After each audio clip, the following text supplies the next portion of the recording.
That will bring us to item number 11, which is our superintendent's report. And I'll turn it over to Dr. Morrison. Thank you, Mr. Gant. For everyone to know, we're going to keep with the Dutch Fork High School theme of celebration first, and seeing Dr. Gary, the principal of Dutch Fork High School, at the back of the room. We've recently found out that Dutch Fork High School has been named as a finalist for the South Carolina Association of School Administrators Award of Palmetto's Finest. They've completed their application, had an on-site review, and are preparing for their next unannounced visit of another team to return for the second round of competition. So Dr. Gary, on behalf of School District 5, we celebrate your leadership of the school and all the work that's gone into that process. And walking through the schools and hearing some of the feedback from the initial round is how large of a school it is, but how small of a community it feels. So Dr. Gary, please take back our congratulations and appreciation to your staff and to your students for their representation of your Fox Pride in School District 5. If we could offer a round of applause for Dutch Fork High School.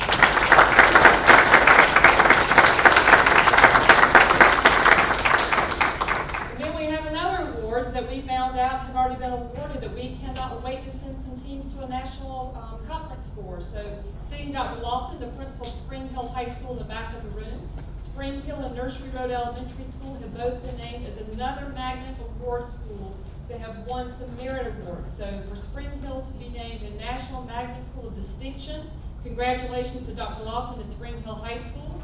This is a very rigorous process that Spring Hill and Nursery Road went through from the application to a narrative, data-rich application, I believe Dr. Lofton would say. Lots of analysis, internal review, but also making sure that you're able to explain your story and your theme to a reader that happens to go through the application. And the Nursery Road being named as a National Magnet School of Excellence. So for these two stamps of approval for our magnet programs, we celebrate Spring Hill High School, Dr. Lofton's leadership, Nursery Road's leadership, and Ms. Love Lagans, and all the work of both faculty, staff, and student bodies. So if you'll join me in thanking and congratulating these two schools as well.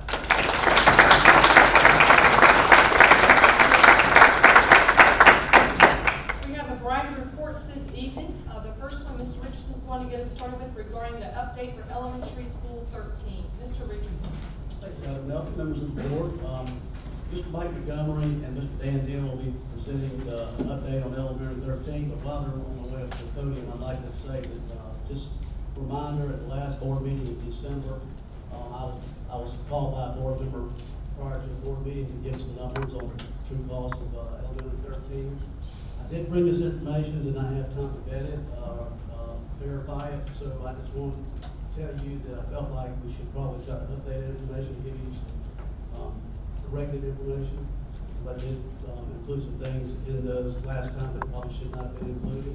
However, what you will see tonight probably is not all inclusive. There are still some other items that are out there that probably will not be showing up until later, some reimbursements and those type of things, but I'll let them take it and provide an update on the rest. Okay. I'm going to probably go over just the budget numbers that are here and talk about the contract numbers a little bit. And I would just like to thank Mr. Lovelace, who brought a sheet to Mr. Neal, I think, before the beginning of tonight's meeting with some ideas of some things he thought should be included.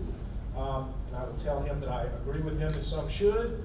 I think that what we will probably look at for the next update is maybe talking with him about some of those. I think some of those items are probably not direct costs, they're probably indirect cost. I think that what Mr. Richardson was trying to do was deal with direct cost of construction. Some of these are overhead, some of them are things that certainly probably ought to be included in direct costs, like permits and taps, although the permits particularly are pass-through items which are identified here. But I'll try to run through. Some of these costs are absolutely firm. Some of them are going to have some other things. I'm going to try to run through that really quickly. If we can get the next slide, please. The first number you see is land purchase and due diligence, which is a fixed number. I don't think there will be any changes in that number, $948,867. The architectural design fees, oftentimes architectural contracts are based upon a percentage of the construction cost. In this case, the district was able to negotiate the architectural contract on a fixed fee, which based on the budget number that was estimated by the architect is about 5.6%, which is a really good architect fee as they go. There's also a separate programming charge, which was $118,000. You see asterisks by both of those. The architect's contract has a number of items which are pass-through expenses, which are going to vary just a little bit, and we'll report on those as they come up, and you'll note that they're not included. There were programming charges, and there were some expenses in there. Then we have two things which you see in light blue, which are your site work, guaranteed maximum price, which is Amendment 1, which was $3,656,858. One thing I will tell you, as the board voted on these, you'll recall that these are numbers that, in fact, the board added to the original scope of the school with regard to the site work GMP. You added the kindergarten loop and some additional paving.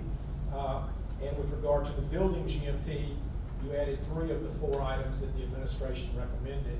So in those items, you added about a little over $750,000 to your total construction cost with those items. 2 things I can tell you. Both of these items are the maximum price. We believe that it's very likely that there are going to be savings that are passed on to the district, so that those numbers are likely to go down through this process.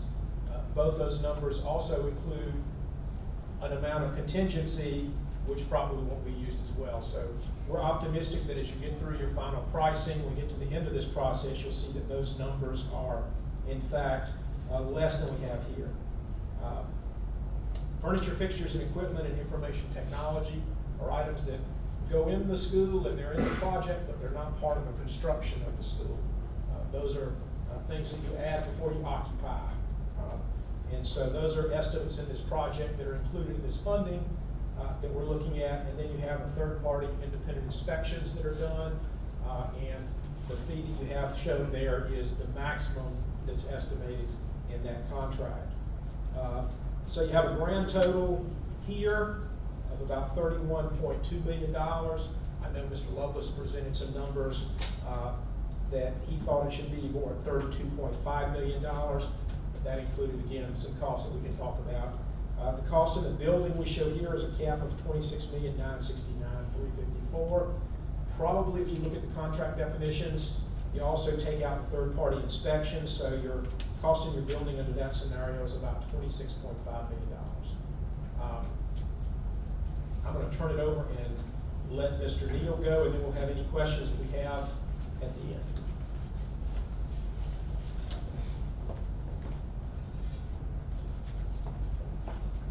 Thank you, Mr. Montgomery.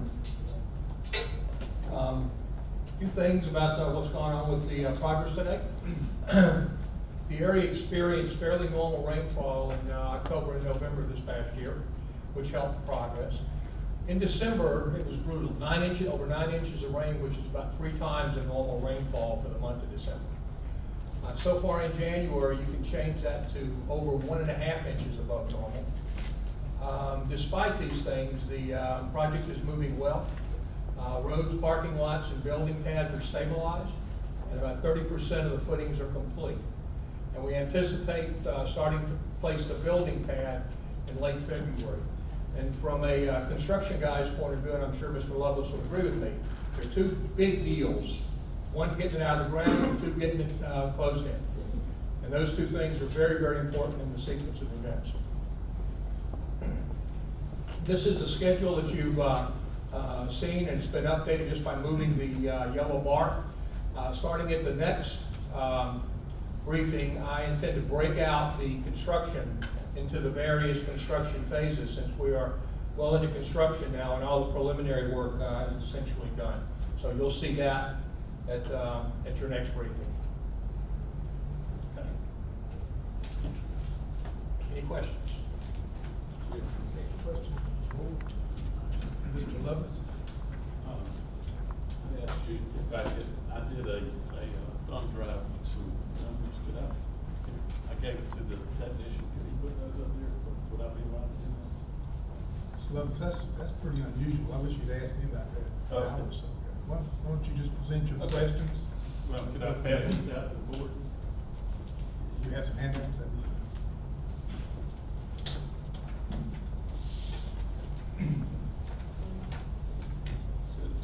Montgomery's already seen these. Now, I just wanted to, my main issue with this was the contingency. And, you know, we have two types of contingency on this. We've got an owner's contingency, and of course, I think the construction manager at risk has a contingency in his contract.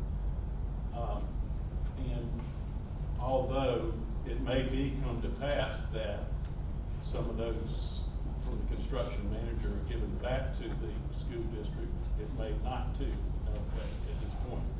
And there's two types, you know, the reason we have two contingencies, in my understanding, is because of the division of risk. The owner takes risk, and the construction, the contractor, the person doing the building, takes risk. So I just want to make sure that I saw on your documents that you put up, numbers that you put up, it, you know, it completely took the owner's contingency out of the picture. And that bothered me because, you know, the owner's risk is in design and in latent things that, you know, that were not known at this time.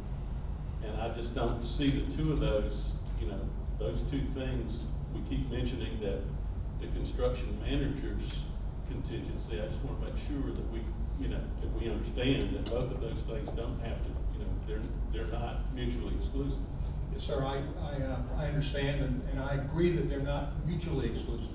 The reason we didn't put the owner's contingency into the total is because those funds haven't been obligated and will not be obligated without the board's approval. Much different than the contractor's contingencies. Okay, well, that's why I gave you a second page on here. And when we approved the amount of money, the $22 million roughly for the construction of the building, we also had in there an allowance which actually pertained to the site work. Okay, and my point on that is that that allowance should have been done at the time that we approved the site work, which was $3.6 million. And yet it appeared in the building package, and that really should have been some sort of contingency. And I think the case could be made that it might have been out of the contractor's contingency, since he had the soils borings and so forth, and all the information on the subsurface investigation. So I just want to make sure, see, that we've already said that $175,000, which in my mind should have already been a contingency, and I want to make sure that those things are being recognized. Yes, sir. They, it was about $145,000 for the soil cement, soil cement that was required to stabilize the road areas and parts of the pad. Those came out of the $3.6 million. There were contingencies within that were already approved. Hopefully, we'll still save some out of there. The only question that I have at this point is whether there will be anything like soil cement in the roadway work, the widening of the road and everything. I still have some concern about that, but I'm very comfortable with what we've done with the roads internal to the site and to the slab areas were well done. I mean, the roads right now, I give the boot test and I can't get them. Yes. Well, I agree that the soil, you know, cement stabilization was probably necessary with the type of soils we're dealing with. But was the soil cement actually in the contract price? It was in the contingency. We put a contingency in there robust enough to handle it if we required soil cement. Okay. So this plasticity. We did not touch the owner's contingency. Okay. All right. Well, that's all of it. Any other question regarding this update? Mr. White? Of course, I'm looking at Mr. Levis's handout, but I want to reference back to a meeting a couple meetings ago where we had executive session, contractors in the room, Dan, you're in the room, Mike, you're in the room. We went through the entire budget, and Mr. Levis raised questions, and I asked everybody to put those questions on the whiteboard. We reconciled all the numbers, and the assertion was that we were not going to be able to pay for the school. That was not what the fact showed. So I'm looking at his preparation that I've seen, because I've never seen it, that is projecting a budget deficit y'all just said a bunch of stuff that I'm sure if I didn't understand it, well, I would always don't understand it. So my question to you simply is, we reconciled this and we approved the initial site package based on the projected cost, that everything was gonna come in within the amount of money we had allocated in the bond or the 8% money, and whatever we'd spent before. So has anything changed on that front? I think we can both answer that question, Mr. White, but even at the number that we have there, I don't believe that we have any issue with the funding being unnecessary or high. If you look at that number, you allocated and you approved when you voted to purchase the land, hire the architect, and do the first part of the construction contract, the pre-construction needs. At that point, you hadn't approved the bond funding. And so, you spoke with Mr. Richardson. There was discussion, I think, at the meeting, when that was approved in December of 2018 as well, that those funds were available. If you take those numbers, you're still under the total of the $30 million 8% bonds you issued, as well as the money you spent before you issued those bonds. I hope that answers your question. But Yeah, and then we've added that's some things. $32.5 million or so. Is We also added some features too, and just a reminder, how old is Irmo Elementary School? 100 years? Over 70? I mean, the school's gonna be around 100+ years, so we pay for it, the community has it, basically it's for nothing. So, I don't know, there's nothing on here that would change my mind about what we're doing. I just wanna make sure there's nothing on here that we're supposed to be looking at in some great revelation or surprise, because what I think you just heard you say was, the resources we identified to pay for this school, we're still able to pay for this school, given everything we've approved. That's correct.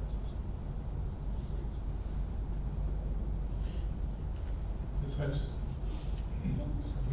Yeah. This is for either Mr. Montgomery or Mr. Neal. Is it common practice for all of these items to be used in a projection for school building? I've been on the board for 18 years. There was a gap, but I've seen a lot of construction, and I've never seen some of the items that are on this. And I also have to ask the question, when we start looking and going into these details, well, should we add the cost of the time spent by our CFO, by our engineer, by the superintendent, by our public relations staff? I mean, it seems like we could go down a real rabbit hole trying to figure out, the cost.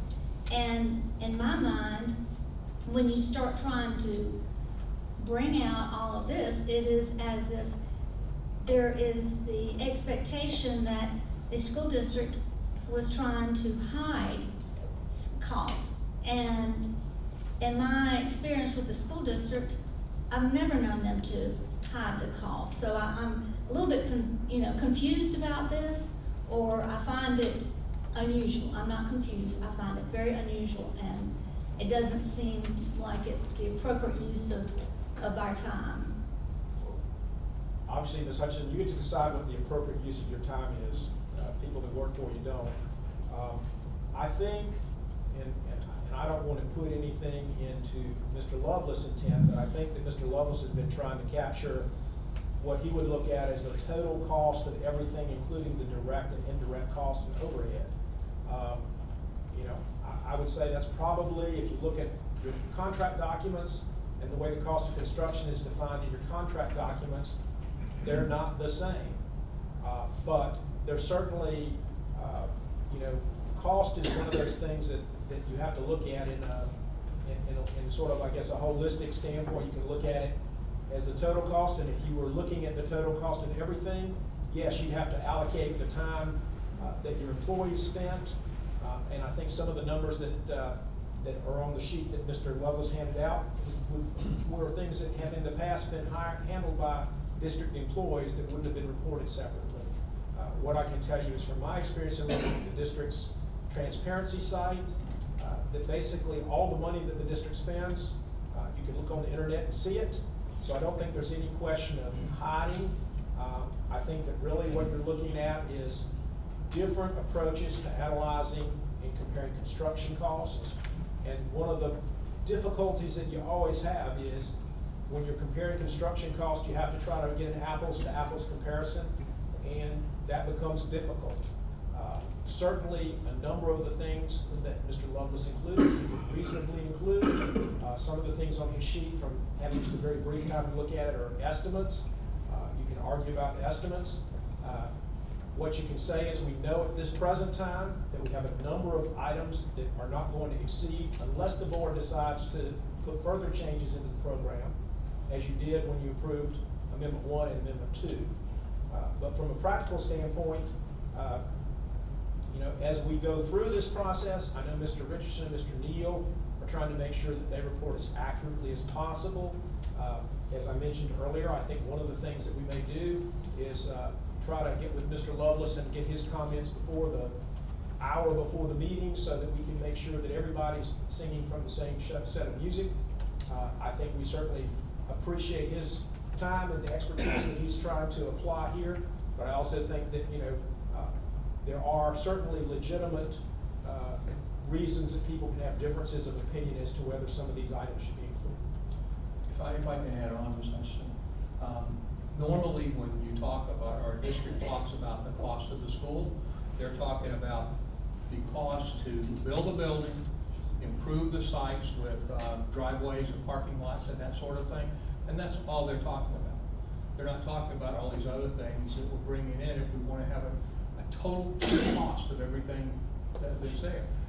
For example, Lexington 1's new elementary school, it's somewhere around $35 million. That doesn't include the design. That doesn't include the land purchase. Doesn't include any of those things. It's just the cost of the building. Okay. So, and as Mike said, apples to apples is what's important, and that's the difficult thing sometimes. Well, I would say, Mr. Gann, I would say that, well, number one, I think it is incumbent among all board members to please present to you information or questions that they have beforehand, before the meeting. I mean, not just the hour before, the week before, or at least Thursday or Friday after getting the board packet, to give the staff and then the rest of the board a chance to study it and understand it. I'm not quite sure why it's just brought up at the last minute. I find that I find it a little bit disrespectful, quite honestly. And I would say that I'm a little bit concerned about this number and how Mr. Lovelace is throwing in the whole apple cart into all of this when there are the common things that you talk about, Mr. Neal talked about. It's almost as if it's a gotcha. It's like, I'm gonna prove that that this is wrong, and that, you're totally wrong, and the district is not trying to hide anything. The district is conducting business as other school districts do. We probably do it a lot better in many cases, but I do find it offensive to get this information and the implication that the school district is hiding expenses from the school board members and the public. Thank you, Ms. Hudson. And Mr. Lovelace, I'm gonna call on you in just a second, give you time. I didn't realize as you handed this out, at what point Mr. Montgomery and Mr. Neal received this. I understand it now. You got it about an hour ago, is that correct? We got it just before the board went into executive session. And I have to say, we do need to share information or thoughts a long time before that.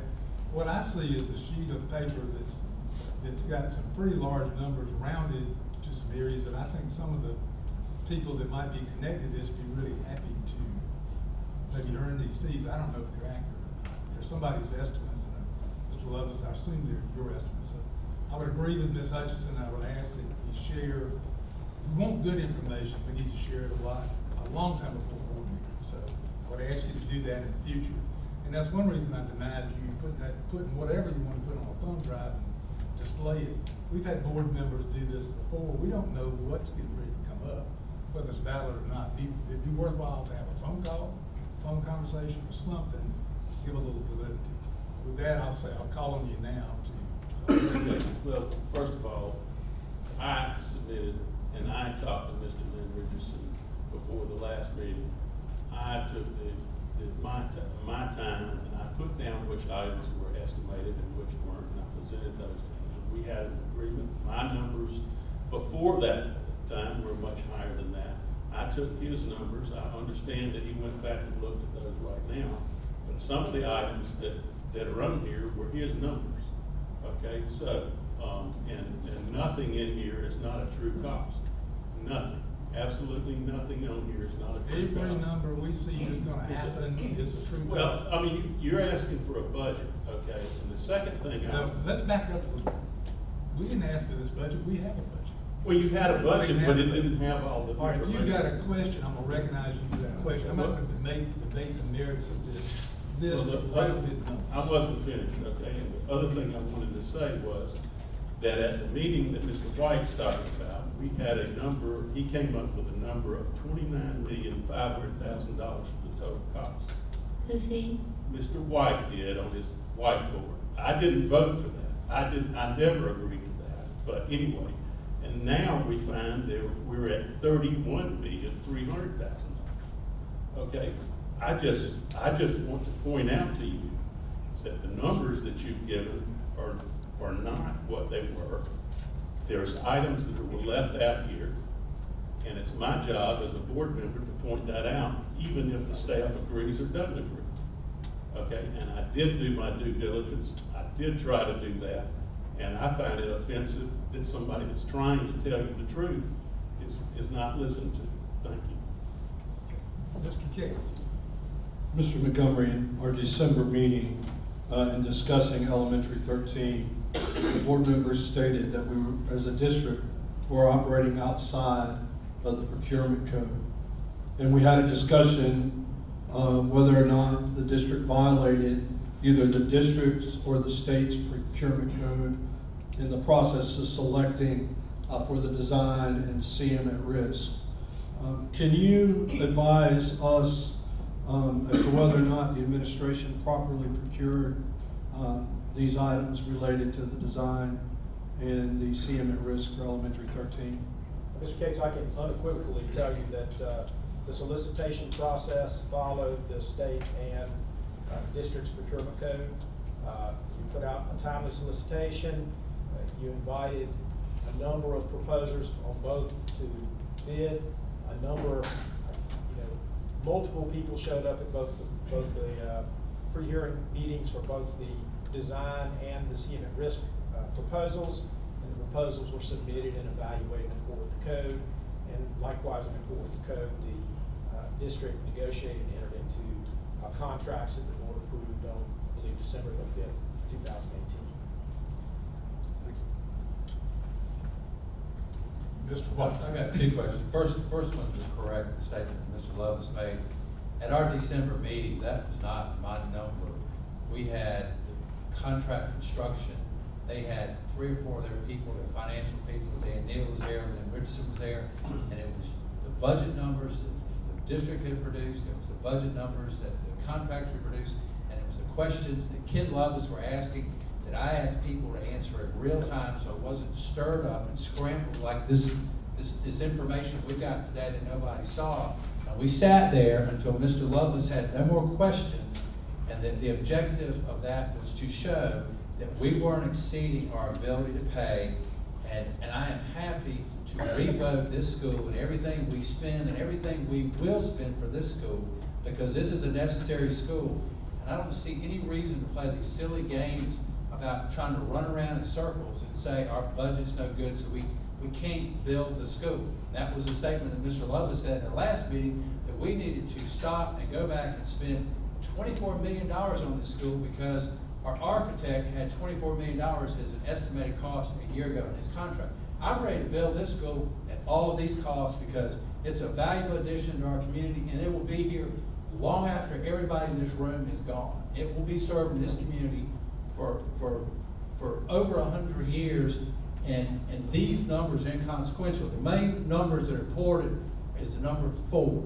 It takes four votes off of this board, and we have voted over and over and over to move forward with this school. The second thing, we had an allegation by Mr. Lovelace last time that the contractor was not properly pouring concrete in electrical boxes, and we had the unfortunate incident of having him assert that it was incorrect and standing there, the contractor saying it was correct, and not having anybody that could go do the analysis to say was it correct or not. Have y'all done that yet? Because we need correct information for this board, anybody that wants to listen to this meeting, about whether or not the contractor was properly doing their work. Yes, sir. I did my due diligence on this issue. I went to 3 different entities, and I have letters from all 3 of them that I can submit for the record if the chair would like. Terracon, who's our third-party inspector, this is from Kevin Sobria, the senior principal for the Columbia office. Terracon is a national firm, and Bobby McLeod, who's the senior project manager for Terracon for this project. And Terracon writes in part, as a special inspection firm for the ES-13 project, we are not aware of any deviations by contract construction of the requirements of the project documents as it relates to curb and gutter and electrical duct bank concrete. Okay, that's from our third-party inspector. We also went to the Sims Group, who is our electrical engineer for the project, and Chris Partridge. By the way, all of these guys are registered professional engineers. He says that the electrical specifications and drawings for this project do not list concrete testing requirements for concrete encased conduits, in other words, the electric duct bank. In this case, the concrete is not used for structural support. It is there to provide physical protection of the conduit from digging, etc. Okay, that's from the electrical engineer. From Bruce Todd, owner of RB Todd, on the civil engineer issues, he said, it is my professional opinion that as curb and gutter is not considered a structural element, that concrete compressive strength testing is not required and would be an unnecessary expense. I also have opportunity to work with the state engineer, John White, and his deputy, Phil Gerald, in my other job. And I asked both of them. Phil Gerald is a structural engineer with 30+ years experience, and both of them said that these things are not structural, okay, and therefore do not require testing. Now, that in the last case only, that did not involve a review of the plan specifications, but an opinion based on their experience. Now, I have 2, 3, 4, 5, 6, 7, including myself, registered engineers who believe that the concrete was placed properly and that testing was not required. And Mr. Gant, those letters are available for the record if you'd like. Would you like them on record? I think you should. Or if you let me have those, we'll. I will send, I have a copy tonight that's not very good, but I will send the electronic to Sybil if that works for you, and I'll copy you on it. Actually, if you've got something we can see pretty well, we need it tonight. Sure.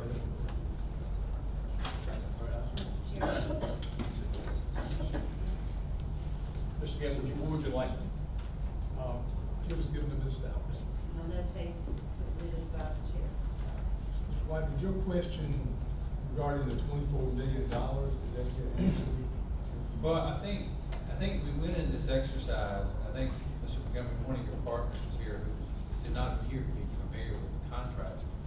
But I think the assertion was that the budget for the project was $24 million, and that we were supposed to back up and stop and redesign the school.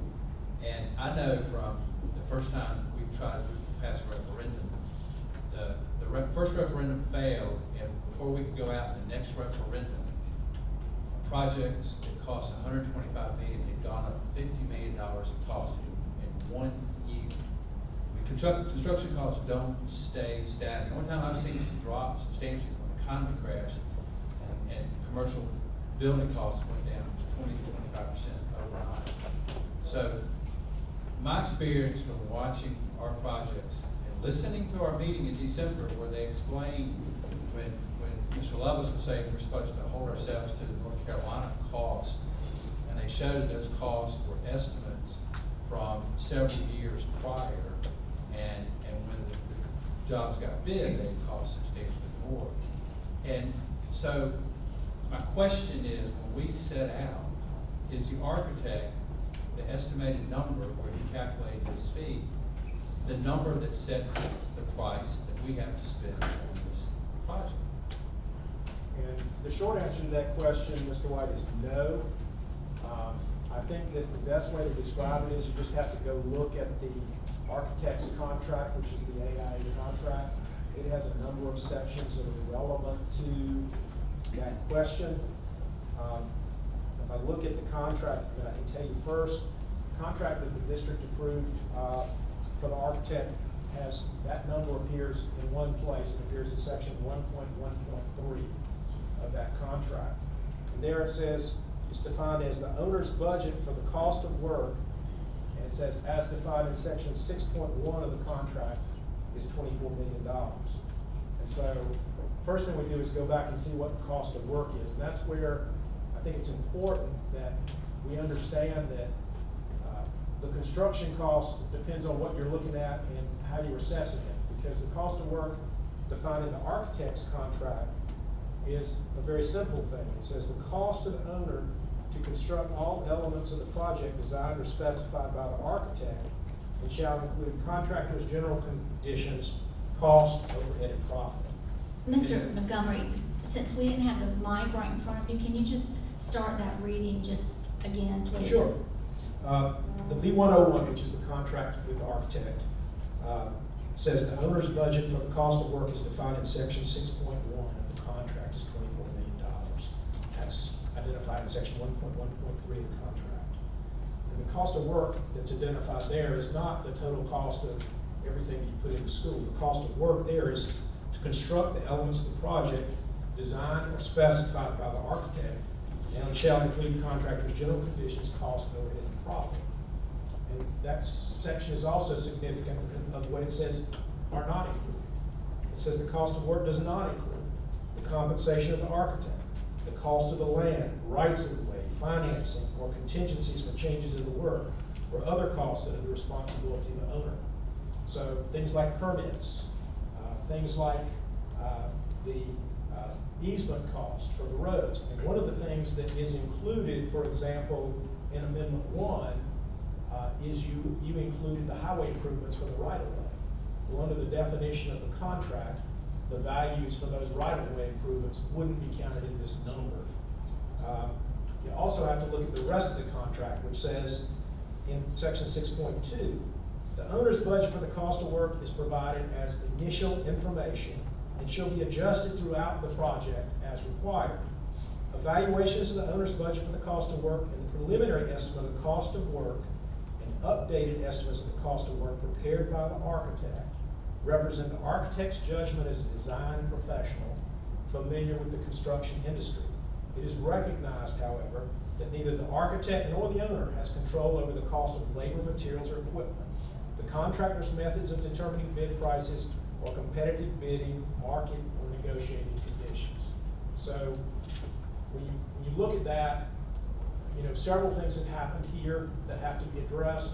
One, if you're going to really try to get an apples-to-apples comparison of that $24 million and where you are, you'd really be looking only at Amendment 1 and Amendment 2 to the contract, which set forth the guaranteed maximum prices for the site work and the highway work and the building. From those, if you're going to get to your final number and see how close you were to the architect's original estimate, you would have to deduct the cost of the right-of-way improvements, meaning the highway improvements you're making for the Department of Transportation, the things that the board added, which would be the kindergarten loop, the glass, some of the extended canopy, some of the other additions that the board chose to add, as well as some of the other costs that are out there, and you can't include contingencies. So getting to that number under the contract, I would suggest to you that if we ran those numbers, you'd probably be very close to that original estimate, based upon where you are now. Original estimate of what? The original $24 million estimate that the architect put in. So, let me go back to, when we did our, maybe this is a question for Dan, when we did our, building study. Building what? The building plan, what do you call it, building study? Facility study. Yeah, okay. Is that MBCon? And they had projected cost of new elementary schools. Do you remember what they were projected costs? If I recall, it was something like 35 million. So something similar to what we're actually got in all these sheets, including the It selection actually is sheet. a little more. I do know this for sure, that when Con did Richland 2's plan, they programmed $50 million each for 2 elementary schools. So the other question I have is, when we did that night in executive session, we had contract construction and then a team of their people. There was John Farley and his financial people all in there. And they reconciled the comparables that Mr. Lovell showed them from North Carolina. And they reconciled them and brought them forward in time based on what those projects actually bid at, as opposed to the early estimates. And then they compared those to South Carolina projects and showed we were slightly below what comparable schools in South Carolina are being built at presently. Is that still your understanding? Because that's the understanding I had from that meeting, that this is not an excessive, is this cost in line with this type of elementary school as they're being built in the state of South Carolina? Yes, sir. And I'll use as a case study, probably the best one that we have, and that's the new elementary school in Lex One. If you take the cost for the structure and the site improvements, we're about $9 a square foot less expensive than that school is. Now, that gets worse, better from our perspective, because they're building basically the same core facilities we are. All they're doing is building more classrooms, maybe 10 more classrooms. You go from 750 to 1,000 students. Now, the core facilities are what are the most expensive per square foot: cafeteria, kitchen, gym, that sort of thing. So, if you look at it all in that through that lens, we're doing a better job than Lex 1 is. So yes, I think the answer to your question is yes. I think it's a very competitive price. Well, and the other thing, when you talk about apples to apples, is we have a building size policy Yes, sir. that was adopted. I don't know if was it formally adopted as a policy that we approved at the beginning of the building plan. We adopted a class size, we adopted all the parameters of the referendum. But did it go into a formal policy? Because everything we've constructed is very consistent with those. It's not in the policy. It would be remiss to state. I would like to check on it. I would like to request, Mr. Gannon, that the superintendent check, if that's not a policy, let's bring it back. Because we have constructed everything since 2004 based on those parameters. And that does go back to the apples to apples. We're not building schools to put 1,200 kids in an elementary school. I mean, we made a very conscious decision, and there were best practice standards in terms of why you build. I mean, we didn't make this up. We relied upon standards that across the country for school facilities and what environments are best for learning and teaching and learning. So I'd like to have that revisited. If it's not a formal, those parameters, because we've lived by those, we don't need to be sitting here comparing schools, the districts that have different parameters on what size they build. And it ought to be a policy, and people want to object to it, we can have that debate, but we ought to formulate what we have done to date, so that people, when they want to compare to other schools and other districts, they're going to have to look at what you just described. Does the core part cost X, and if you add some incremental wings and whatever, but we've been fighting that battle as long as I've been on this board. People want us to, put 1,000 kids in elementary school. There's a lot of reasons why we would do that. Dr. Melton, I want to enter into this. Mr. Gabb, if I may, Mr. White, I appreciate the question. If I'm not mistaken, Ms. Goggins did some research on that, and we've been discouraged from creating a policy like that for other reasons. But here's my concern, Mr. Gant. Out of respect for the staff and out of accuracy to make sure what we share tonight is being recorded for the public, we need to make sure that we can validate and affirm what we share. Some of the information we've heard tonight, some of the questions we've been asked tonight, I would like to ask both Mr. Montgomery and Mr. Neal to make sure we put on pause and not answer any questions that we cannot stand behind with 100% of confidence. Same thing for Mr. Richardson, of course, we want to make sure we put out as valid information that can be backed up and proven to be accurate. So, Mr. Gann, I'm not sure what questions you may want to charge us to investigate and come back and report to the board, or have a workshop around to make sure that we're saying things that are consistent with what the board expects, but we try to honor the tradition that we report the numbers where they've consistently been reported. So if there's something that we can do as a staff better and more effectively, I would welcome that conversation outside of the public view to make sure that I can be successful in my role and support the staff and theirs as well. I'm gonna go to Ms. Hammond because she's not asked the first question. Then I'll go to Mr. Lovelace. And then, Ms. Hammond, you're up. Thank you. Mine is just really an observation for the sake of civility and respect. I think it's really wrong to accuse Mr. Lovelace of not wanting to build a school. And I think we, all 7 of us, or all 6 of us, board members, or any one of us, we should appreciate if they're sharing some knowledge of his contractual knowledge, which is a lot more than some of us have. I think it's brought to us that this is how I see it, as information. And I don't think he's ever said that he didn't want to build a school. I think he's trying to show wherever we can save money, and I just want to say that. Mr. Lovelace. It's okay. Since Mr. White has been allowed to pontificate a little bit, I'd like to say what really has brought this about. We established through the architect a $24 million budget for the building and $6 million for the overhead cost, for a total of $30 million. Ms. Heiser came in and we voted to raise $30 million. All of a sudden, after nobody volunteered to tell us this, but we have raised $31,839,203.96, and all of a sudden our budget went to $31,286,221. Now, nobody ever brought it to this board or to me. It was never explained to me why the money went from 30 million to 31.8 million. Now, if the budget can go up like that without us having to know anything about it, I want to know why in the architect's contract, it says in there that he is charged with the responsibility to bring that in at the dollar amount by offering deducts and things to this board. We didn't go through any process like that I am aware of, and at least nobody on this board made me aware of that. So if we're going to talk about due diligence, then nobody has brought up how we got an additional almost $2 million into our budget without us knowing about the fact that it increased. Thank you. Mr. Montgomery, you don't have to respond to that. Any response? $24 million. I think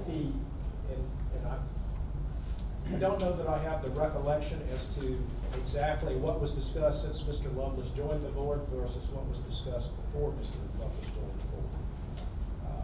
But I know that there were a number of discussions with regard to, as I reported earlier, the district utilizing funds remaining from the 2008 referendum, which were properly spent to acquire the land, pay the architect, and pay some other costs, which totaled something over $2.5 million prior to the issuance of the bonds. So I can't say that I've been at every meeting, but the discussions I have were that the bond referendum using the 8% money was for the construction costs and other things. And from my perspective, that's clear. You know, I haven't been asked that question. I don't think Mr. Neal has been asked that question. Again, as I pointed out earlier, there are about $750,000 in adds to the original architect's programming that took place between Amendment 1 and Amendment 2, which were things that I know were very clearly discussed with the board, as these are additions that you may or may want to choose. And of the additions, I think on Amendment 1, the board elected to complete the kindergarten loop for obvious reasons that were mentioned at the time, giving additional stacking space, safety, other things that the district holds paramount. Again, in Amendment 2, you did some glass for safety, you extended a car rider loop for safety, and you did some other things that all had totals that are shown on the contracts that are of public record. So, you know, I know that anyone involved working for the district would be happy to speak with Mr. Lovelace and, you know, if he has questions, try to address them. But you know, from a practical standpoint, if you ask me, the funding that has been approved by the district for this project is something in excess of $32.5 million based upon the monies committed from the prior 8% money plus the 8% referendum, or not that, from the referendum plus the 8% money the board elected to address. And I understand, I think that Ms. Heiser and those are here to talk about that sale at a later point. Like Mr. Cates, thank you. Can you go back to the slide that has the elementary school 13 cost/budget numbers on it? Of that grand total number, and I understand there's some discussion whether that number includes some other items or not, but using that number, I know, I'm just going from memory, that the land purchase and due diligence was purchased outside of the 8% money that was the 30 million. Is that? That, well, Ms. Hammond, you're talking in my ear, and I'm sorry, but I didn't say whether it was or not fund balance. I was just saying it was not intended to be part of that 30 million bond 8% money that we discussed. And Mr. Cates, on that note, and Ms. Hammond and Mr. Lovelace, and the rest of the board, I'd like to ask everyone, there's a lot of talking at the table tonight, and there's usually a lot of talking. I'd like to ask us all to refrain from that. If there's a question to ask, I think we owe it to our presenters to listen to the answer. And I've seen that not happen.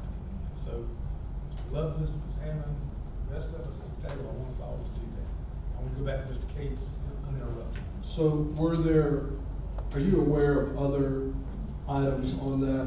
And again, if we need to come back to this, and out of respect for Dr. Melton's statement, we want to make sure we're accurate. I don't want to guess.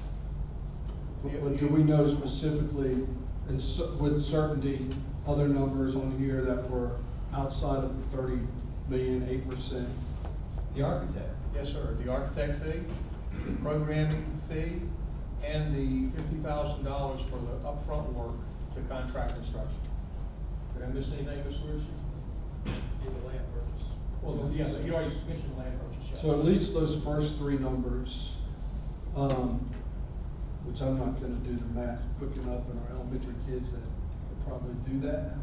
So, but those first three numbers, were never expected to be in the 30 million, 8% money that part of our bond issues. That's my understanding, sir. Thank you. Mr. Keel.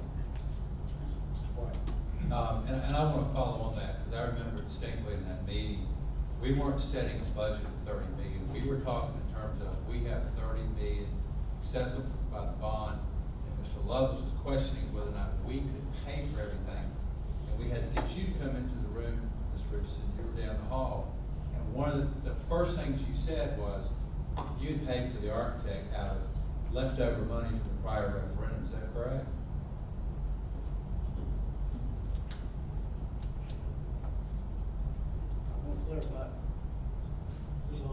I want to clarify that a little bit, because what this was leftover funds from the middle school addition, which had included, we transferred, the board set aside some money in fund balance to transfer capital, so it included that.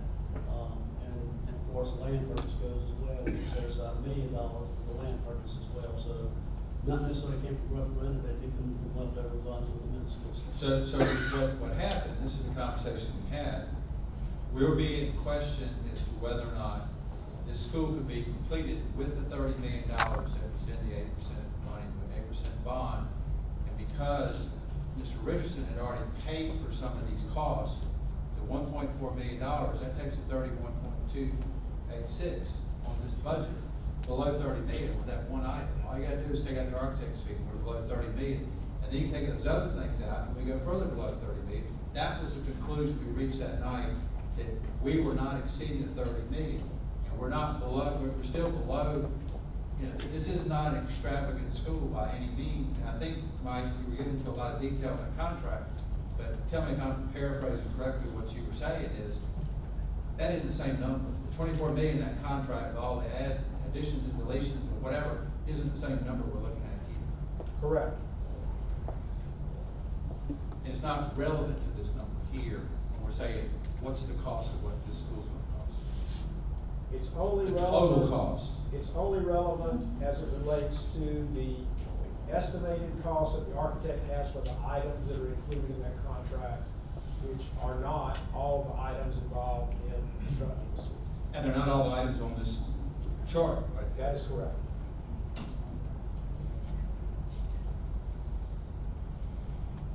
Any other elementary school 13 update questions? Mr. Yeah, I was just, and I just asked Dr. Melton this, but I see we have several students here, and she did concur that it's with the item C, number 1, enterprise activities, and unfortunately some had to leave. So I wanted to honor the time that these folks have come out to help explain this program, or whatever the presentation is going to be. I'm going to turn that over to Dr. Melton, but just would ask if we could jump to that and then go back to the other items. Mr. Will, the board, just so we would request that if I could get that out. That was like, we did come forward. I'm gonna ask Mr. Giuliano to do our introductions. We did have some students and families who were here, needed to leave due to the time, but hopefully we'll have enough here that we can make this, the presentation that we envision it to be. Mr. Giuliano. Thank you, Dr. Melton. Dr. Sutton has come to the podium as she has a presentation that we've been very excited to share with everybody tonight, because it honors the work of our students that they do every single day. So we're very proud to share with you today about school-based enterprises. Dr. Sutton. Chairman Gant, Superintendent Melton, thank you guys so much for having us here tonight. We do still have several members of our group with us. Along with the academics that we do each and every day, we are working hard to get our students ready for work experiences. And that has to be done with hands-on, thoughtful activities. And so one of the things that we've done throughout the district is created enterprises that are in each of our high schools. And we're just going to take a few minutes to talk through some of those. You'll get to see some of the faces that are here tonight and the pictures of the things that they're doing back at the schools. If you've ever had the chance to have the chicken salad at the Steak Deli, it's one of it's a shining star of the work that they do at Irmo High School. Here you can see some of the students working as teams. They're doing the cooking. We actually have an industrial grade kitchen at Irmo High School that allows them to do a lot of catering both in the building and outside. This has been in operation for 22 years. So it's a pride of the students and of the staff that are there. So along with catering within the district and even in the community, they have what are called, they do lunches on A days, on Fridays for staff members. And staff members can order potatoes or chicken salad or taco salads, whatever's on the menu that day. The students deliver the food, they take the money, they take the orders. So you can imagine not only the skills that they're building in the kitchen, but they're also building those soft skills of communication, teamwork, all those things that we need them to do to go out and work in any industry. The Cup of Steam is a coffee shop that they run for staff, And staff members can, again, place orders. Students make the coffee, they take the orders, they keep the supplies and everything in the deli stocked. And then they're able to deliver to each of the teachers. This gives them a chance to have communications with staff that they may not normally have had a chance to talk to. And so they take great pride in delivering the coffees hot. The sweet shop in Earl High School, guys, the peanut brittle. The peanut brittle is, they all know, but it's my favorite. And I magically get boxes of peanut brittle at, right before winter break every year. But they make lots of other stuff too. They order the peanut brittle. But they also make fudge, peanut brittle, the chocolate covered pretzels. But one of the magical things that they do is that the teacher knows the students so well, and the students are so good at doing this that she identifies where their strengths are and what they're able to do. So there's actually students in there that are using candy thermometers to make sure the fudge hits the perfect temperature. If you've ever made peanut brittle, you know you have to get the sugar just right or for it to be crunchy. They're doing that independently. The teachers are off to the side and the assistants are off to the side, but the students are there, the ones that are making these products. They also, the newest enterprise that Erno has created is the B's and T's. And this is where they're making t-shirts. You'll see some of our staff members have those on tonight. A couple of other logos that they've made. They can make anything with vinyl and t-shirt prints. And I actually had a parent tonight say, ooh, I want one of those. So I think we may have made some sales just this evening. This is, again, the students are taking the orders. They're working with the inventory. They are helping with the designs. They're helping with the printing. They're delivering. All the things that you would think of that someone would need to have to go into to employment. Here's some more pictures of them. They're actually running the computer systems, doing the printing, doing the pressing. All that's done by the students. At Dutch Fork High School, this is my dog Willow's favorite. They make dog treats, and they're all organic with peanut butter and oats. And the students, along with the dog treats, they have winter holiday sales. They have a coffee shop. They have car washes. They make amazing sugar scrubs that they sell in the wintertime. Here are the students making the dog biscuits. They come in 2 sizes, and the students are able to do these all independently, and they really are fantastic if you have a pet and would like to order some. Okay. And then Chapin High School, they do 2 things there. They have a swag shop where our students work to sell many of the items that are sold for the high school, and the students can also cash in for their PBIS, they call them claw cash. And so our students help run that on a regular basis. And they also run a small little restaurant style business called the Spud Hut. It's been around for 10 years. And same idea, the students place the orders, the students go to the grocery store the day before, they buy all the ingredients that are needed, they do the prep the day before, and then they actually come in and do the cooking and the delivering to the staff the day of. And so they're getting, again, all kind of skills, not only skills for the workplace, but for their homes as well. And then Spring Hill High does something that's interesting, is a produce co-op. So they go 6 times a year to the state farmers market. They place orders, they pick up all of the produce that's available that they've ordered, they bring it back, they sort it, they bag it, and then they deliver it to Spring Hill High School and to other neighboring schools as well. You can see here them organizing and sorting and getting the product ready to rock and roll. Okay. So I want to take a minute to thank some of the folks who are here tonight. We've got teachers from Chapin High School, Robert Wagner. From Spring Hill High School, Olivia McCartney. From Irmo High School, we have Bonnie Robinson, Lakeisha Oral, Christine Hampton, and James Paul. Some of our students, and a couple of them have had to leave, but Ashton Bishop, Ashton Beasley, Jalen Murray, Yates Shearer, Azante Dawson, Keontre Dawson, Walter Dukes, and Malaya Braley. Dr. Snyder, can you get them to stand up and let us see them? Absolutely. Oh my God.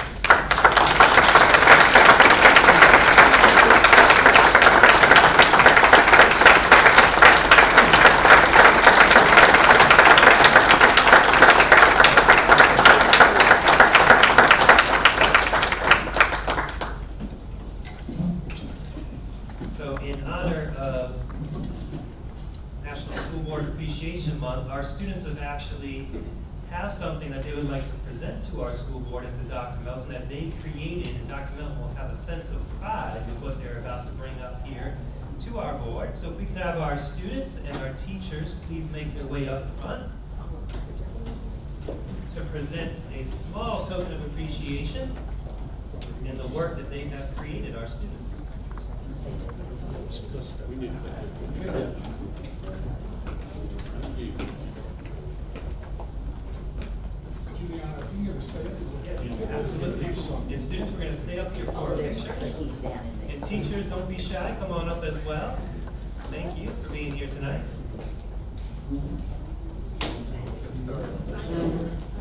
And principals, I know we have a few principals in the audience, so principals of these high schools, if you are here, please come up as well.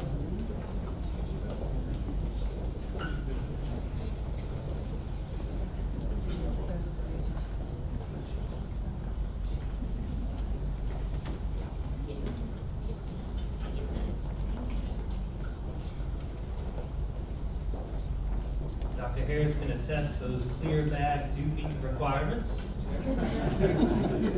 All votes.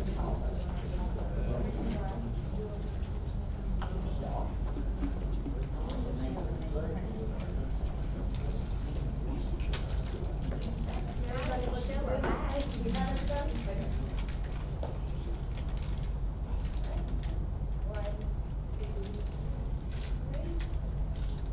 One more, one, two,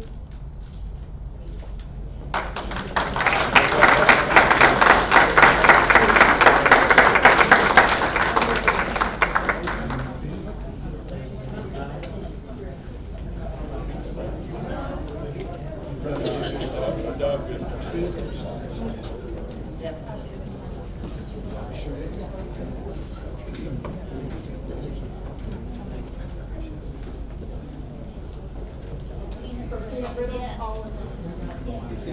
And Dr. Milton, before they leave, if we wouldn't mind having the parents stand, we'd like to honor the parents for being here as well. Parents, thank you so much for being here.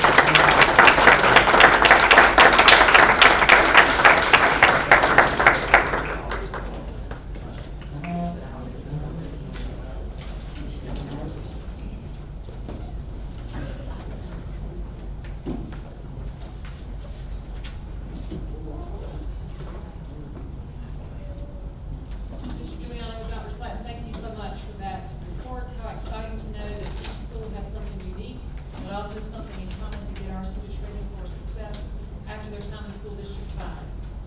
Mr. Gant, with your permission, now we'll go back to 11B, which is the Office of Finance and Operations. We have 3 reports there, one of which we do recommend action for, the third one under the 3. Mr. Richardson's going to get us started with these updates. Mr. Richardson.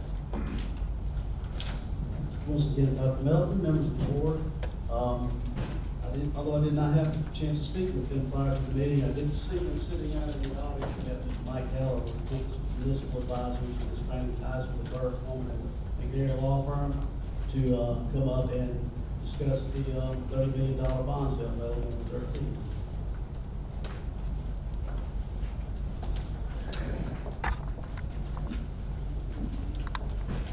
Chairman Gann, members of the board, Dr. Melton, it's a pleasure to be here with you. We prepared some information for you about the bond sale that was held back on August 14th of 2029, and the bonds closed on September 4th. Other points of information on it was a general obligation bond issue with a 3-year term as directed by the board.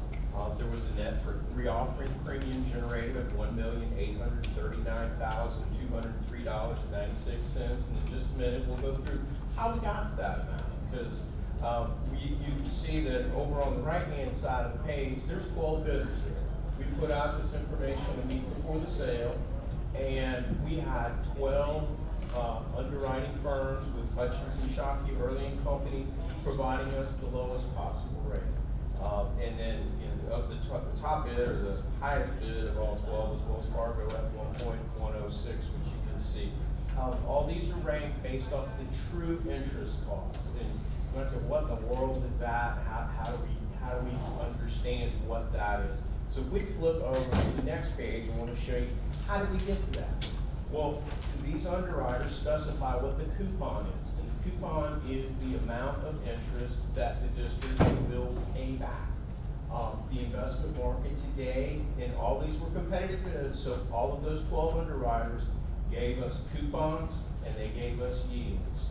The coupon is the rate that you would pay, and the yield is the rate of return that the investor will be actually receiving. So what happens is, they want 5% down the road. Well, how do we get there in today's market when you're hearing everything's down close to 1?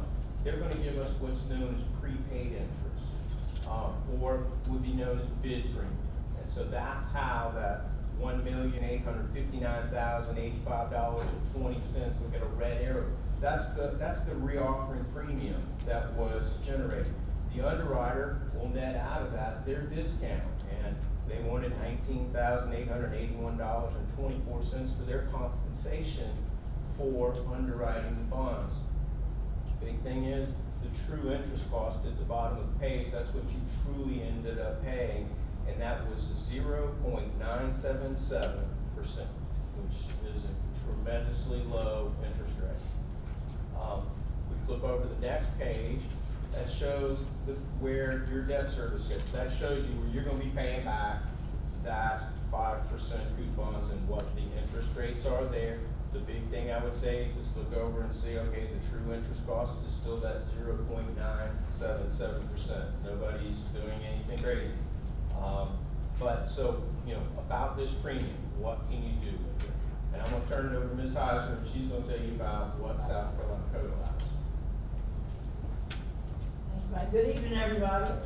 I think the next slide shows a version of section 59-71-180. That is from what we call the School Bond Act. And so prior to March of 2004, the language in the code said that the premium, if any, shall be placed in the sinking fund established by another section in the code, and then accrued interest, if any, would be used to pay, in part, the first interest payment to come due on the bond. The next slide shows what happened in March of 2004. Just for school districts, not cities, not municipalities, but for school districts, the relevant language relating to the use of bond premium, or premium from a bond sale, was amended so that the requirement that the premium be placed in the sinking fund was eliminated. So really, since 2004, there's been no specific rule in state law about the use to which you can put a premium. What can you do with the premium?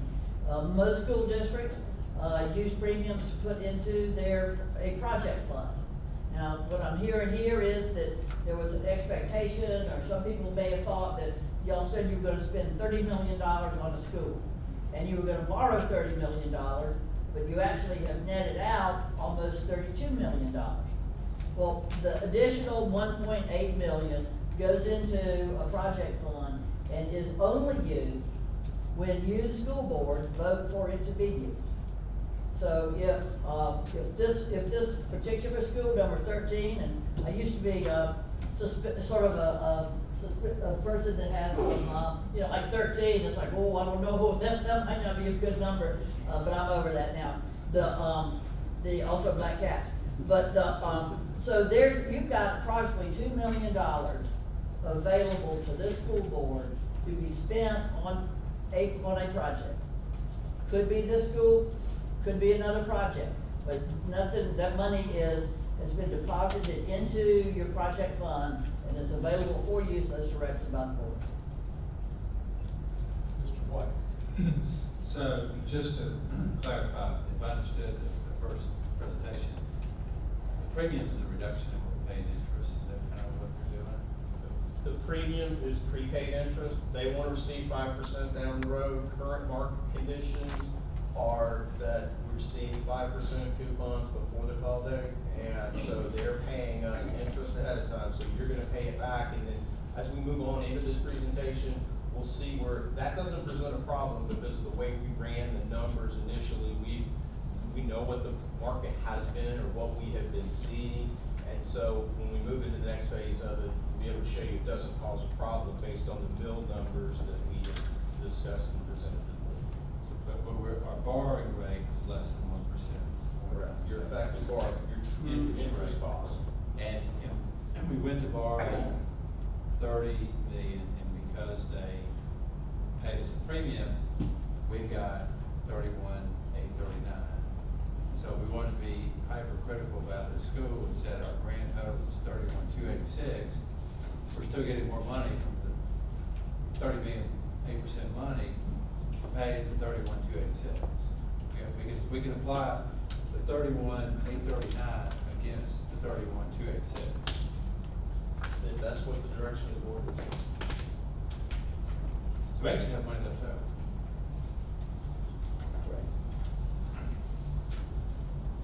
Ms. Hannah. Mine goes with, Mr. White's question. So it could be, as he just put it, money left over, but you did also say that it could be for any project, but the board would vote on how to use that extra $2 million. It wouldn't just Microphone, please. Am I not, is it not on? It's on. Can you hear me now? Thought it was on. I was just making sure that extra, the $2 million, I think I wrote down, you said it could be used for any project. That's But it correct. it would come back to the board, it's not automatically to this school 13. You are correct. Correct, okay.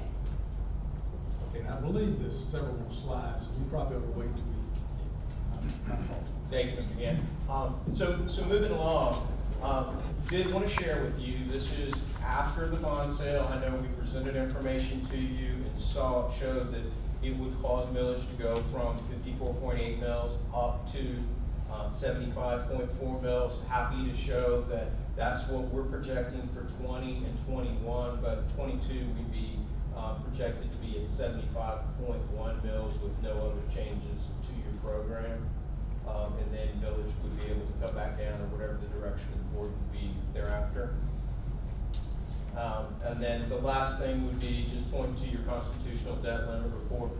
Actually, after these bonds were sold, we had another $1 million of 8% debt limit available. So by the time you over your 8% debt limit, you can see in column I that you know when this year's payments are made here in approximately a month on March 1st, you'll have $11 million of capacity coming back under your 8% debt limit, then 22, and then you'll be up to 33. And you know, really, because the $9,270,000 you have, you vote on each year, you really have your your full debt limit restored there after 2022. Questions for Mr. Gallagher, Mr. Lovelace? Mr. Gallagher, so the assessed value right now as we speak, without elementary school number 13, is $513,324, $324,250. That's the total assessed value for the school district. So we could borrow 8% of that money for use on projects, right? Yes, sir. Okay. So the money that we had, that you said that was left over, or Mr. White said that left over, we still borrowed it and we still have to pay it back, correct? You would not have borrowed that money. That was prepaid interest. So it wouldn't be part of the par amount of bond. The par amount of bond issue was $30 million. So we're only paying flat. back $30 million. You're paying back $30 million in principal. You will pay back that additional interest. It's factored into your millage and it's taken care of, but that is not additional principal amount. Questions? Ms. Gardner?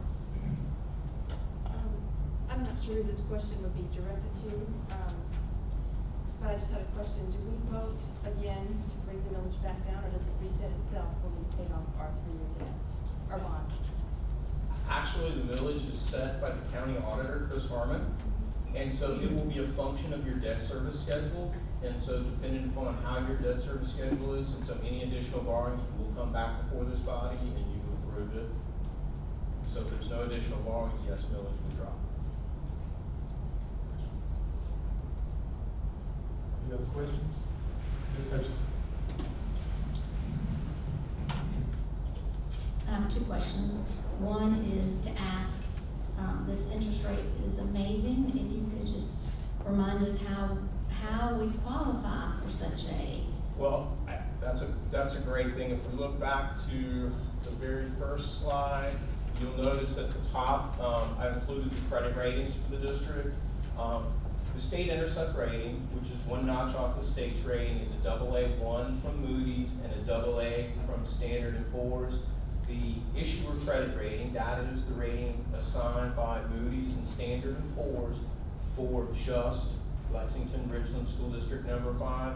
You're a AA2 from Moody's, which is one notch below that, the intercept rating, and you are a AA natural from Standard & Poor's. And so, well, that, I mean, it just was a great transaction. It was well received with having 12 bidders. You can see, you know, how close they're all packed in there together.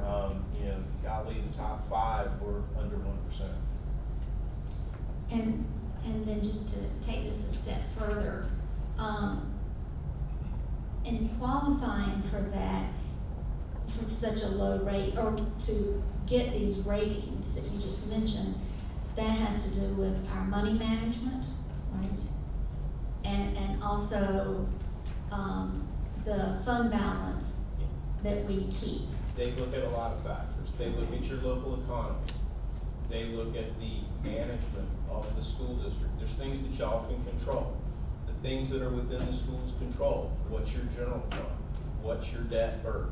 How do you conduct your businesses? You know, Standard & Poor's. I'm happy to provide y'all copies of the ratings reports if you like.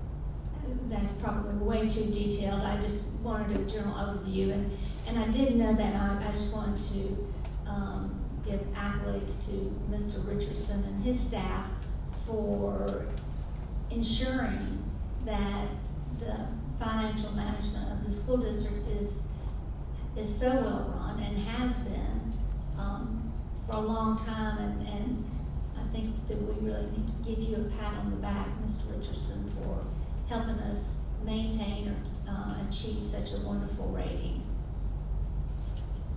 And I know we're going to beat this horse to death, but I just want to make sure in very simple terms, we only borrowed $30 million. I think you've said that several times, but I just want to get that Yes, ma'am. in simple terms. How much are we paying back? In whole,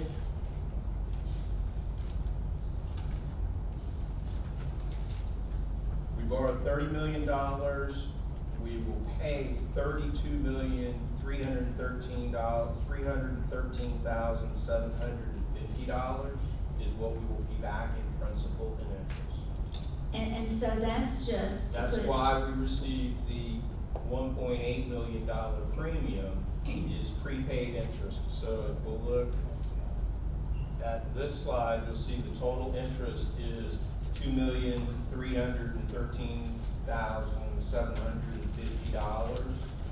And so the amount in that bid premium of $1,839,000 will, you know, it's factored into how you come back to that percent. But you will pay back that full amount, and under state law, you get the ability that you can utilize that premium for projects. And so this is very similar, to put it in terms that homeowners can understand. This is very similar to borrowing. When you go finance a home, you borrow $150,000 at probably 4% interest, certainly not this. And so you end up paying way more than $150,000 for your house, because you're paying for the ability to have that money and you're paying the interest. So in simple terms, that's the same thing the school district is doing. You're gonna pay interest for the amount of time that you have the investor's money. Okay. And because we are just doing this for 3 years, we are saving money on interest. Yes, ma'am. By having a shorter term, it's a simple calculation. Every day you have the money out, you pay interest on it. So the shorter your term, the less your interest cost is. Okay, thank you for making it clear and simple for us. Mr. White. Just two questions, sort of reiterating what she was saying.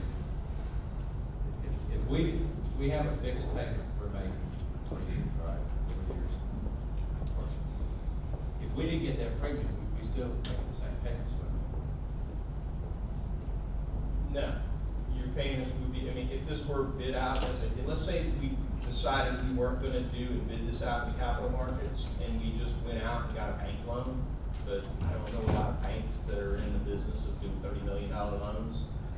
But if we did have one that wanted to do a loan, and you just wanted to go out and borrow it, chances are you just get a one price interest. There would be a coupon and a yield, those two numbers would be identical, so it would not generate anything known as bid premium. And so you would end up getting, and the rate you would give would probably be somewhere closer to 1.25, 1.5. But if you bid it out and they had not put a bid premium on it, the market was different, we still would pay the same amount back. The market dictates, I mean, you know, we had those 12 bidders, and we had 12 different sets of coupons and yields. I don't recall looking at all 12 of them to see exactly where they were, but I would imagine that all of them would have had 5% coupons. That's just what we're seeing in the market today. But let me ask the question another way. By giving us this premium, they basically reduced our cost of our interest. You know what's happening? From what 5 years? So they, you know, it's kind of a gift to reduce the amount of interest we pay. It's prepaid interest. Yeah. So, the other question, you said we're right below an AA2, we're right below an AA1. What's the distinction there? I mean, how would we get to be AA1? You would have to have probably a stronger fund balance. What they look at is benchmark ratios for school districts all across the country.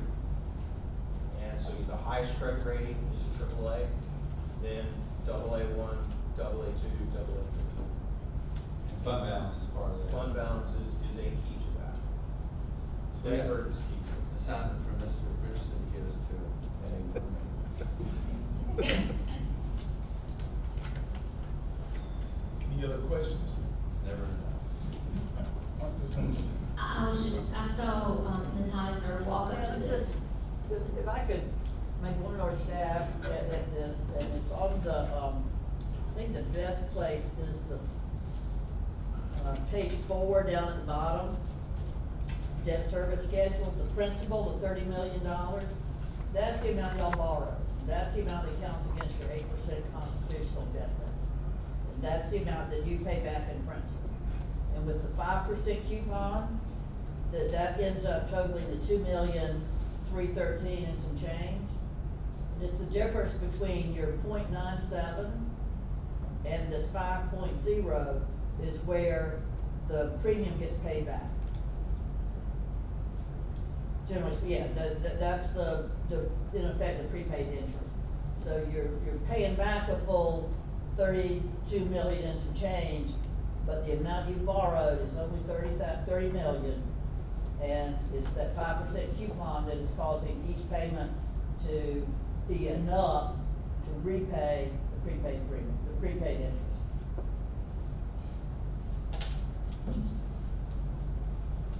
We don't necessarily understand the issue. You're okay. I just want to make it clear that y'all have not exceeded your constitutional debt limit because all y'all borrowed was $30 million. Mr. Case does have a question. This may be the tag team, Mr. Richardson, and, there's been a lot, we've had a lot of numbers tonight, we've all been here the whole night, so you're painfully there. I just want to make sure I understand exactly where we are in the process. We, in procuring, preparation for elementary 13, we purchased the land and the due diligence, architectural design fees, and programming charges. For lack of a better word, and you can help me rephrase it if there's a better way, outside of the $30 million bond issuing that we're talking about right now. I did some quick math, that was $2,466,867. We paid that prior to issuing these bonds. So the 1.8 million in prepaid interest is in a project fund, and somewhere, and I'd have to go back and look, it's been suggested, maybe just because we did not quite understand, that automatically went towards elementary 13. What I hear you saying, that's not the case. It's in a project fund, and the board will decide how to disperse that $1.8 million. And then, using the slide that was provided to us by Mr. Montgomery and Mr. Neal, the grand total for elementary 13, including the items outside of the $30 million in bonds, was $31,286,221. And if we subtract out the $2,400,000 plus, that means we still have $28,819,354, which is less than the $30 million that we have secured. Have I followed the trail correctly on that, Mr. Richardson and Mr. Gallagher? Okay, it's 9 o'clock at night, I'm not sure I followed all your numbers. The point is, because we paid items outside of the $30 million, we indeed are bringing elementary 13 in under the $30 million, or right at the $30 million that we have borrowed. We have not pre-allocated the $1.8 million. That would be correct. Thank you. Gallagher, thank you. Ms. Heiser, thank you. Thank you.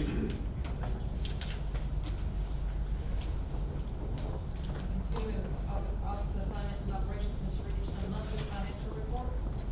Thank you once again, Dr. Melton. I would like to clarify one thing that you came to ask for. We have not paid for 100% of the architectural fees. Those are coming along, but they are paid for separate source. In your packet, Exhibit C, we have the monthly financial statements. For actually the months of October, November, and December of 2019. During that period of time, actually through December, that means we're halfway through the year, fiscal year. For that period of time, we collected $51,556,149 in revenue. We spent $48,310,979. Year to date, we collected $73,036,538, and we expended $79,590,095. What I would like to draw to your attention, previous monthly expenditure reports or financial reports that I provided to you, you've seen our revenue consistently coming in less than our expenditures. You've seen the tables turning now. You'll start seeing our revenue coming in at a stronger pace in January. We're going to big month, obviously, for property tax month. That concludes my report, Mr. Chair. Any questions? Any questions?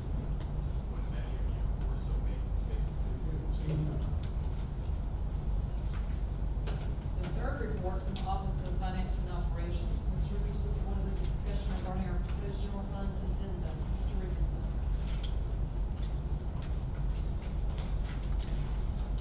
Thank you once again. And Mr. Richardson, before you start, our screens have gone black. Ms. Garris, if you all can make sure that we reset the screens here for the board, since we don't have access to the screen. We do have this page in our packet, but our devices told you to sleep mode or we've lost connection somehow.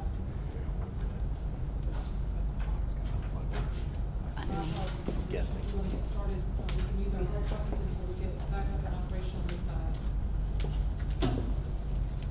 Very briefly, we're going to propose an addendum to the 2019-2020 general fund budget. As you already know, and as the board approved, we had a general fund budget approved of $195,794,000. And we talked $195,794,553. We have an unassigned fund balance as of June 30th, 2019, of $39,521,963. Our board policy, which I was just taking an excerpt and put at the bottom of that printout for you, requires us to have between 15% and 18% of our general fund budget, which we we are there. As a matter of fact, we are there, we're approximately $4.3 million above that, $4,278,943 to be exact. What we're proposing here is to make available to our employees a one-time $500 loyalty bonus once again this year with an approximate cost of $1,500,000. What we're asking also is to take the remainder of the funds left over from the excess, the excess fund balance. We would ask that we would be able to move that to our capital improvements funds so that we can continue to do some of the building maintenance items that we are in need of. And I'm telling you these numbers are approximate because the bonus numbers will not be exactly $1.5 million, and what the number of employees we have at the time. So what we're asking is that anything left after that, we would be able to move to the capital projects funds. Mr. Cates. Mr. Chairman, because of cost-saving measures and higher than budgeted revenue created a one-time surplus for fiscal year 2018-2019, and we wish to maintain, per our policy, 18% reserve to cover our working capital needed and avoid the need to issue tax anticipation notes.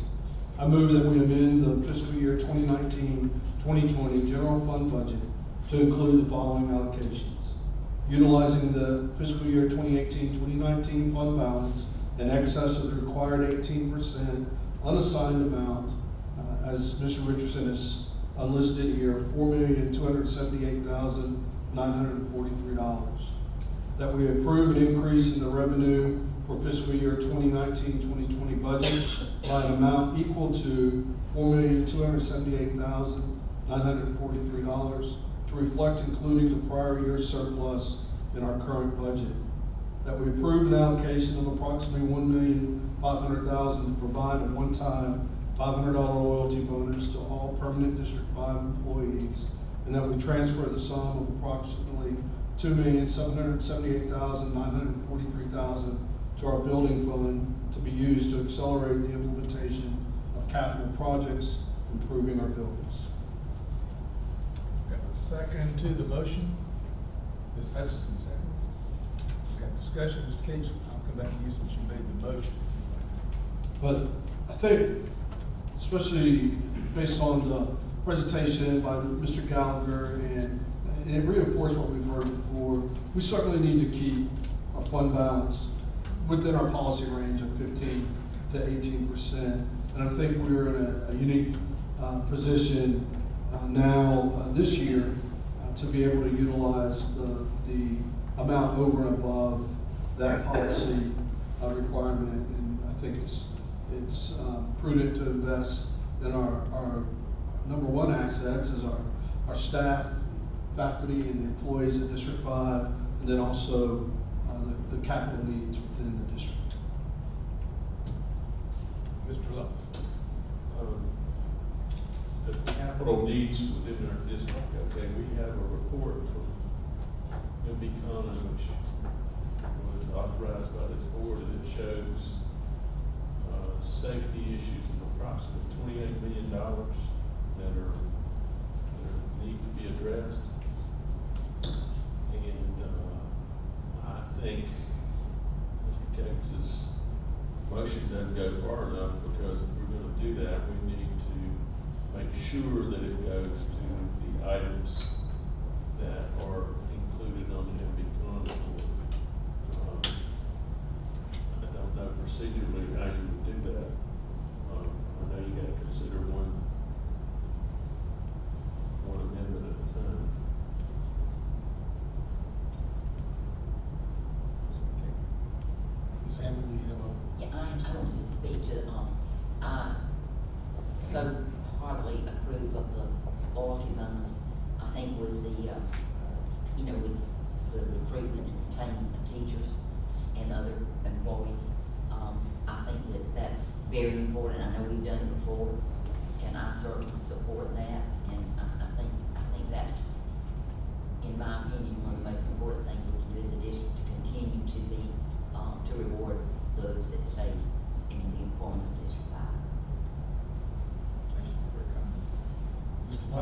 I'm just curious, Dr. Melton or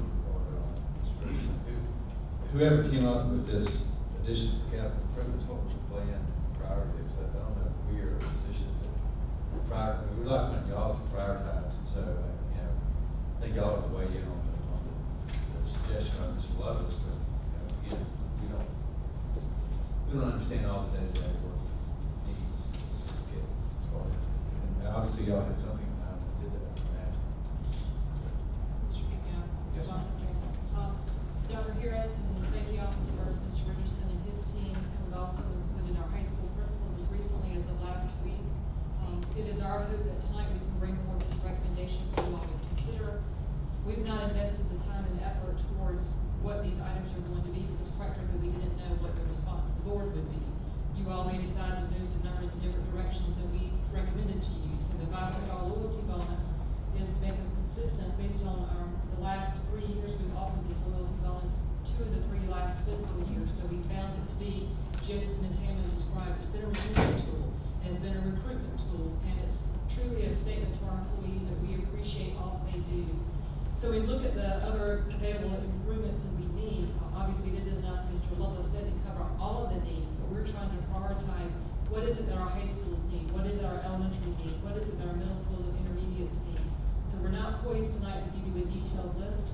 It's been the previous boards that have supported the work of Mr. Richardson and his team, which is now Mr. Cannon, and now Dr. Harris and his team, that we have flexibility to put those towards the needs that we've identified that the board has previously approved. It allows us to accelerate some plans that we have. But later when Mr. Cannon gives his presentation, just something that catches your eye that you want to make sure becomes a party, we would try to make sure that the dollars are stretched to go towards those needs. But we feel safety and security are very important. We want to make sure that we take into consideration the work of MDCON's report, but also the observations and the feedback of our staff that are in our buildings on a day-to-day basis. So hopefully, Mr. Gant, that helps create some of the context as to where we are currently. It's very good. Any other comments? Ms. Gardner? I just had a question. So if we approve this one-time loyalty bonus, would that be something that occurs this month, next month? Yes, ma'am, if it is, sorry, Mr. Gant, may I respond? If it is approved tonight, we have looked ahead at the calendar and we're trying to get this in before spring break so that our employees can have that. If they choose to travel during spring break, our payroll department has looked to make sure this doesn't conflict with payroll. So we hope that employees would have it the week before spring break so that they could use it whether it's here locally or whether they choose to travel. Yes, ma'am. Is that March? That is the week of April, I thought I had that in my memory, April 13th. So we're looking at the week of April the 6th that we would like to have this issued to our full-time permanent employees. Sorry. I think Mr. Case has. Good. Okay. Dr. Melton, I just wanted to check with you. I know that Mr. Lovelace mentioned, that the safety issues in the report totaled $28 million. And that report, if I remember, and I'm sure it did total that, but I think if I remember correctly, the report pointed out things that were already in our capital projects plan. And so, yes, they were items that needed addressing, but they were already in our budget projections. And so it's not as if it's an additional $28 million, if that makes sense. Can you clarify that for me? Yes, ma'am. Mr. Richardson and his team, under Mr. Cannon's supervision, they've taken the MBCON facility study report, looked ahead at our 5-year capital plan and compared it with the feedback from MBCON. When the team was preparing to walk through our buildings, Mr. Richardson was here at the time, Mr. Cannon had not yet arrived with us. And so we've given to them a copy of the previously approved capital report so that they can see what we projected to try to cover. Of course, capital is approved on an annual basis, as you all know, which is part of the discussion tonight to get us on that track to have a capital approved for the coming year. So it is inclusive, but I cannot confirm that number because I did not bring the MBCON report with me this evening to confirm that. If that's of interest, we can check on that and get back to the board. No, I just wanted to make sure that we already had a lot of those safety measures that they pointed out, we already had that in plan, so it's not totally new to us, and something in addition to what is already, or has already been in our plan. I would say that I cannot say with assurance that 100% of what they recommended was in our plan, but I can say that we've gone through to compare their recommendations versus what we had, and that our safety officers with our principals and facility supervisors have gone back through to add what the needs are that they've experienced on a daily basis. So there are some similarities, but I can't say there's a complete match for one-to-one. Dr. Harris's own description would be appropriate. Thank you. Mr. Cates, and then Ms. Watson, all right, Ms. Hammond, and then Mr. Lewis. This is just food for thought to think about, but the 5-year plan, I would go back to the report that we did get from NBCOM, and it was, you know, they even threw out there would be a board decision, but that we might even look at one of our older schools, instead of rebuilding, you know, renovating, we tear it down and rebuild. I think as we look at this, and I know this isn't about this, but I just thought it was food for thought as we have mentioned that plan. I think that we, at some point as a board, I'd like that to be on the agenda where if you plan to spend X amount of dollars, you know, at say Illinois High School, at what point, I'm asking the board ahead of time for Dr. Miller to have us have that discussion. Because you know, you don't want to do all that new stuff and then in 3 years you decide you're gonna build a whole new school. I just think that this was the time to bring that point to the whole board. Mr. Lewis. Mr. Harris, is it safe to say that there is, on the amounts that you have allocated, is there still room to spend $2,800,000 on the suggestions in the MBCON report that have not yet been included on any capital budget? I want to make sure I understand the question. Mr. Levis, certainly everything that we've heard has been explained is a very fair statement based on our review. Again, I'll just simply repeat and reiterate what we've already been shared, is that we're going to take a close look at that. We've connected with Mr. Richardson's office and his team, and we made the recommendations, and we look forward to an approval from you and from this group to move forward with the safety needs that have been identified. So, could I ask Mr. Cannon that same question? He's here. Sure. Mr. Cannon, the Mr. Chair, question. I'm not sure that, Mr. Kennett's got a presentation coming about capital, it's gonna do some projections, just what Ms. Hammond has requested, line item for school that may get towards those. So Mr. Loves, would you mind posing your question once again? Well, I mean, are we gonna vote here? We're gonna vote on this motion. Yeah, that's what, I mean, I couldn't do that and wait. What's that answer? Well, I'm just asking what I'm the trying to question is. decide how I'm gonna vote, and if I don't have. She's just asking for Yes, a sir, I'm standard asking. question. Okay, what I was saying was, you have allocated money toward, in our prior capital budgets, and I suppose you're working on them in this capital budget, you know, to answer the needs of the MBCON report. And my question is after you have done all that, is there still $2,800,000 roughly, that's what you're saying here, of money that you still need to answer to answer all the capital budget requirements of the MBCON report? Thank you, Mr. Loves. I'll look to Mr. Richardson first. The $2.7 million will not take care of all the needs, no, sir, if that's what you're asking. It will assist us with accelerating the needs that have been identified so that we can go through and prioritize what is the most urgent need at high schools, what is the most urgent need at elementary, middle schools, and intermediate. We do take into consideration, if you compare our high schools, each high school has been built, of course, in a different time, and because of that, there's a different amount of safety needs that they may have. But if we were to simply say something, and I'll use some general examples of all staff has to have an ID to access key entry. We want to make sure that happens across all schools, regardless how many doors there are, regardless what the other security issues may be. So that's where Dr. Harris and his team would come into play to assist Mr. Richardson and his team to is in partnership really between these two departments to make sure that we have covered the areas of identification.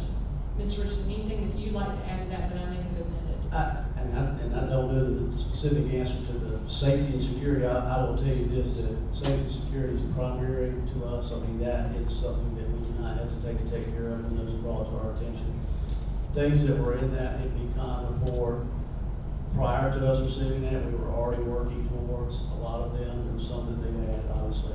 But to answer your specific question, I can't tell you if there's $2.8 billion worth of safety needs out there. I can tell you we have way more than $2.8 billion of needs in our capital. Furniture alone will take care of that, and we still have billions of dollars worth of needs. Dr. Gunn, let me apologize as board chair. You get questions that are being asked directly to staff. I'm gonna ask the board to ask questions to Dr. Melton, and she can direct. And I, as Mr. Lovis was asking that question, Mr. Cannon was nodding his head, so I took that to mean he knew the answer. He was ready to go, which I'm sure he did. But I'm gonna ask the board, if you'll direct your questions to our superintendent, then you can ask the appropriate staff member if you can support them. If it needs more study, come back to it. That's all I apologize. Yes, Gardner. All right, so, I guess I have another procedural question. So tonight, if we vote to approve this, addendum, you would basically move this amount of fund balance, it's 2.77, to a capital improvements account. But you would hopefully still, after you had decided how you were gonna spend it, you'd still bring your expectations to the board so that we could know what you were gonna spend that money on. We're not expecting you to tell us what to spend the money on tonight. We're telling you we'd like for it to be safety issues, I think that's what the board, some of us are saying. But that's not what we're doing. We're just approving the shift of money from account to account. And then you will come, and it has nothing to do with our 5-year plan. It's a separate thing. Okay, that's. Ms. Gardner, I may clarify, Mr. Cannon's report he'll be giving soon will be the first of 3. So this will be for discussion tonight, and then we'll come back for other readings to follow. And all this will be fluid based upon the priorities that we decide to identify, the way that we position things along the 5-year plan, what we can tackle this year and what we can then focus on for the coming year. So yes, ma'am. Mr. Richardson, anything I forgot that you'd like to add? I think that covers it. Because it brings back to discussion, Mr. Case. Dr. Mull, I pulled the MBCON summary, and it lists 27,911,000, but it listed under some pretty broad categories. Front entry, secure vestibules. Seems like we're addressing those annually, maybe monthly. It lists security system, camera upgrades. I've seen those come before the board recently. Door-to-door hardware replacement, I've seen that come before the board. Fencing repairs, I know we just did some of that fencing work. I've seen that in procurement for fencing at Irmo High School practice fields. Restroom accessibility, I see that on the list. Sidewalk repair, I've walked around where we've been doing that, so I know that's going on. Pedestrian crosswalk improvements, I've seen that at Spring Hill and other places where we've improved that, and playground accessibility. Those were the 8 broad categories.